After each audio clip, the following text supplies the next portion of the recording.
नमस्कार। सकारात्मक सोच र परिवर्तनका लागि हाम्रो समाचारमूलक अभियान कार्यक्रम राम्रो भोमा स्वागत छ। म माधवराज तिवारी। दर्शकवृन्द, कार्यक्रम राम्रो भोमा हामी देशभर भएका सकारात्मक र परिवर्तनमुखी विषयबारे जानकारी गराउँदछौं। समाज र देश विकासका लागि उत्प्रेरणा प्रदान गर्ने विषय, विचार र प्रस्तुतिहरू कार्यक्रम राम्रो भोमा प्रस्तुत गरिनेछ। सुरुमा आज प्रस्तुत गरिने सामग्रीका मुख्य झलकहरू।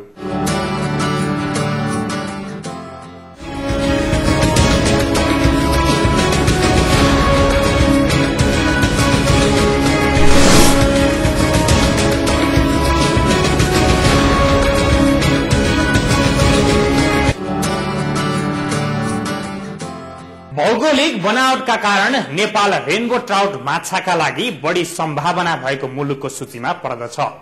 त्यस्तै उच्च सम्भावनाकै कारण नेपाल कृषि अनुसन्धान परिषद नार्कले नुवाकोटको त्रिशुली र ललितपुरको गोदावरीमा मत्स्य अनुसन्धान केन्द्र स्थापना गरी ट्राउट माछाको अनुसन्धान गरेको थियो। सोही अनुसन्धानपछि केन्द्रले प्राविधिक सहयोग सहित माछाको भुरा निजी क्षेत्रलाई हस्तान्तरण गरेको थियो। अहिले नुवाकोटको पासाङ लामू राजमार्गको झण्डै 34 किलोमिटर सड़कको दायाँ र बायाँ विभिन्न स्थानमा ट्राउट माछाको व्यावसायिक उत्पादन भइरहेको छ। ट्राउट हाइवेको समेत उपमा पाएको यस मार्गको विभिन्न स्थानमा 25 भन्दा बढी माछा उत्पादन केन्द्रहरू रहेका छन्। अन्नबाली कमै मात्र उब्जाउ हुने भिराला पखेराहरूबाट दैनिक गुजारा चलाउन समेत धौधौ परिरहेको अवस्थामा नेपाल उद्योग वाणिज्य महासंघ र नेपाल सरकारले मिलेर सञ्चालन गरेको एक गाउँ एक उत्पादन कार्यक्रम अन्तर्गतको ट्राउट माछा पालनले उक्त पखेरा नै वरदान भएको छ स्थानीय किसानहरूलाई। नुवाकोटका विभिन्न गाविसका किसानहरूलाई अन्नबाली कमै मात्र उब्जाउ हुने भिराला पखेराबाट दैनिक गुजारा चलाउन समेत धौधौ परिरहेको अवस्थामा नेपाल उद्योग वाणिज्य महासंघ र नेपाल सरकारले मिलेर सञ्चालन गरेको एक गाउँ एक उत्पादन कार्यक्रमले उक्त पखेरा नै वरदान भएको छ। नुवाकोटका ककनी, मदानपुर, बेलकोट, सुनखानी, ओखरपौवा, सालमे, भाल्चे लगायतका गाविसका किसानहरूका लागि अहिले भिराला र पाखा जमिन वार्षिक लाखौं आमदानी गर्ने स्रोत बनेको छ। एक गाउँ एक उत्पादन कार्यक्रम अन्तर्गत नुवाकोटमा अहिले जापानिज रेनबो ट्राउट माछाको पालन बढेको छ। भिराला पाखाहरूमा महँगा ट्राउट माछा उत्पादन हुन थालेपछि यस क्षेत्रका स्थानीय उत्साहित भएका छन्। अब रेस्टुरेन्टबाट बिक्री पहिले चाहिँ 25,000 भुरा हाल्दाखेरि चाहिँ काठमाडौँमै लान्थ्यो होइन। 15,000 भुरा हालेको सबै यहीँबाट बिक्री हुन्छ। बिक्री हुन्छ नभए अर्को बिक्री भएन भने अर्को रेस्टुरेन्टमा अलिअलि 1-2 कुन्टल किलोको 10.5 पकाएर त्यो बनोट आँटो छ 13-14 हजुर पुग्दैन।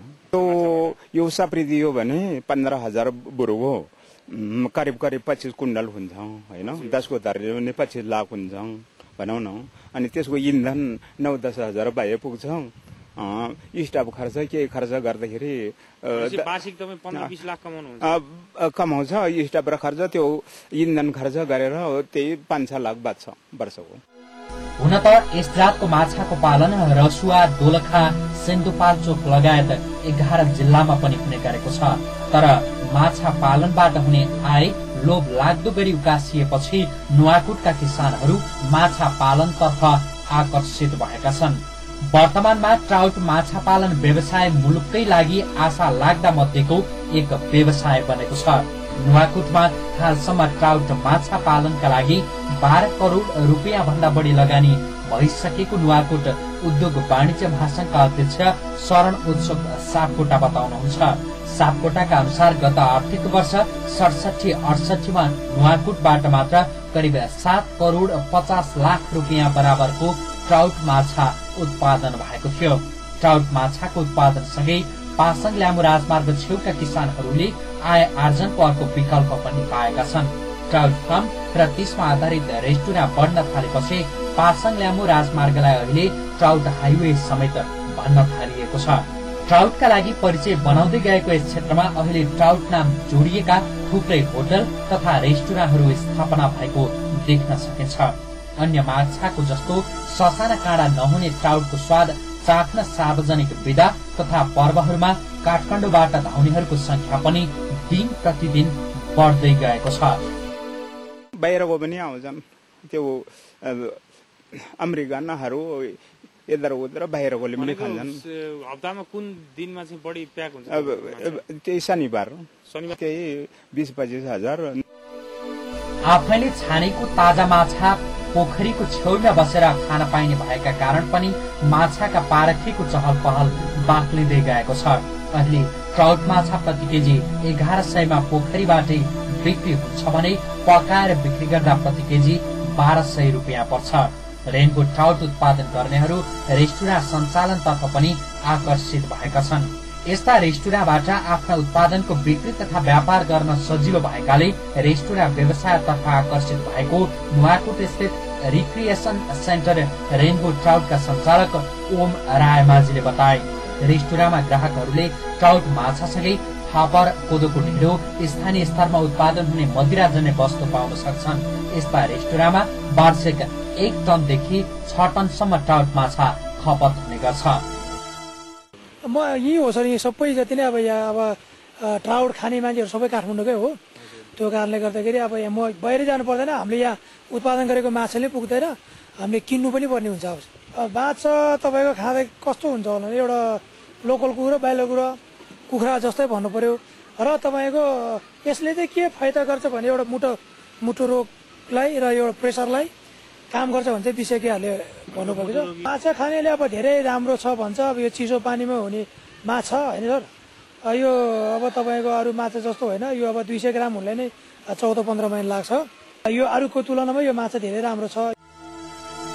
ट्राउट बहाव भएको चिसो पानीमा हुने माछा हो। यसको उत्पत्ति उत्तरी अमेरिकाको मिसिसिपी र मिजौरी नदीका डेल्टाहरूबाट भएको मानिन्छ। यो माछा सन् 1877 मा जापान भित्रिएको थियो। अहिले पनि जापानमा यो सफा पानीमा पालिने माछाको तेस्रो नम्बरमा पर्छ। चिसो पानीमा पालिने भएका कारण यसको स्वाद विशिष्ट किसिमको छ। यसमा अन्य प्रजातिका माछामा जस्तो ससाना काँडा हुँदैन। ट्राउट माछा मांसाहारी भएका कारण यसलाई बढी प्रोटिन युक्त खाना चाहिन्छ। नेपालमा रेनबो ट्राउटको विकास सन् 1988 मा भएको हो। त्यसबेला जापानबाट 50,000 भ्रूण अण्डा नेपाल ल्याएर यसको शुरूआत गरिएको थियो। उक्त भ्रूण अण्डा गोदावरीमा मत्स्य अनुसन्धान महाशाखा र त्रिशुलीमा मत्स्य अनुसन्धान केन्द्र स्थापना गरी उत्पादन शुरू गरिएको हो। तर यसको व्यावसायिक शुरूआत भने सन् 1997 मा दाना उत्पादन हुन थालेपछि मात्र भएको थियो। त्यसै बेलादेखि मत्स्य अनुसन्धान केन्द्र त्रिशुली र मत्स्य अनुसन्धान शाखा गोदावरीले किसानलाई भुरा उपलब्ध गराउँदै आएको छ। स्वास्थ्यका दृष्टिले समेत रेनबो ट्राउट राम्रो भएकाले ग्राहकहरू आकर्षित भएको रेस्टुरेन्ट व्यवसायीहरू बताउँछन्। ककनीमा रहेको निगाली गहिरो हिमाली रेनबो ट्राउट माछा फर्मका सञ्चालक लाल बहादुर लामा वार्षिक 80 लाखसम्मको व्यापार गर्ने गरेको बताउनुहुन्छ। माछा पालनबाट आम्दानी ठिकै छ भन्नु पर्यो। अब जस्तो वार्षिक चाहिँ तपाईँको हामीसँग अब त्यही 60-70 लाखको व्यापार हुन्छ। 60-70 लाख व्यापार गर्दाखेरि त्यो अब तपाईँको अन्दाजी हिसाब गर्यो भने 12-13 लाख रुपियाँ पर्छ। अब के अरे विदेशतिर जानु परेन, खाडी मुलुकतिर जानु परेन। नुवाकोटको पर्यटन प्रवर्धनमा समेत ठूलै टेवा पुर्याएको ट्राउट माछा यहाँको किसानहरूको आर्थिक समृद्धिको गतिलो आधार बनेको छ। यस्ता सम्भावना बोकेको देशका अन्य भागहरूमा पनि नुवाकोटको जस्तै व्यावसायिक माछा पालन गर्ने हो भने रोजगारीकै लागि विदेशी युवाहरूको संख्यामा केही मात्रामै भए पनि कमी आउने थियो र राष्ट्रलाई आर्थिक समृद्धिको दिशामा डोर्याउन समेत मद्दत पुग्ने थियो।